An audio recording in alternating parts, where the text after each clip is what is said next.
नमस्कार दोस्तों, आज मैं नवरात्रि चौथे दिन की कथा कूष्मांडा माता की कथा सुनाता हूँ। तो सुनिए।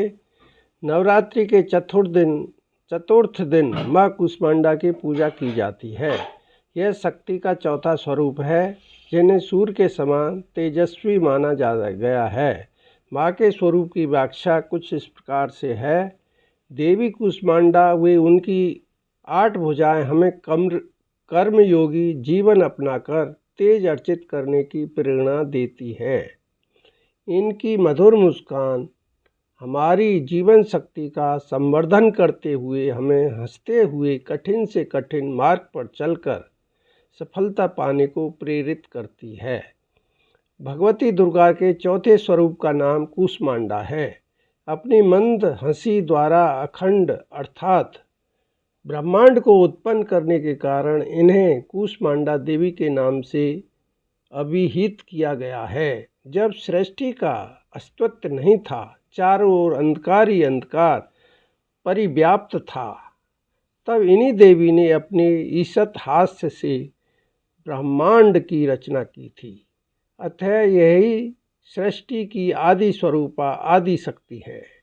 इनकी 8 भुजाएं हैं। इनके 7 हाथों में क्रमशः कमंडल, धनुष बाण, कमल पुष्प, अमृतपूर्ण कलश, चक्र तथा गदा है। 8वें हाथ में सभी सिद्धियां और निधियों को देने वाली जपमाला है।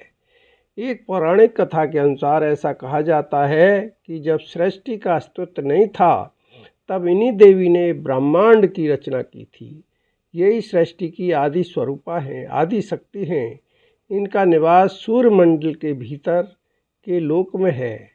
वहाँ निवास कर सकने की क्षमता और शक्ति केवल उन्हीं में है। उनके शरीर की कांति और प्रभा भी सूर्य के समान ही देदीप्यमान है। माँ कूष्मांडा की उपासना से भक्तों के समस्त रोग शोक मिट जाते हैं। इनकी भक्ति से आयु, यश, बल और आरोग्य की वृद्धि होती है। माँ कूष्मांडा का अति अल्प सेवा और भक्ति से प्रसन्न होने वाली हैं। इनका वाहन सिंह है। नवरात्र पूजन के चौथे दिन कूष्मांडा देवी के स्वरूप की ही उपासना की जाती है। इस दिन माँ कूष्मांडा की उपासना में आयु, यश, बल और स्वास्थ्य में वृद्धि होती है। तो दोस्तों, ये थी कूष्मांडा माता की चौथे दिन की कथा। आपको कैसी लगी अवश्य बताएं। यदि अच्छी लगी हो तो चैनल को लाइक, शेयर और सब्सक्राइब भी कर दें। धन्यवाद।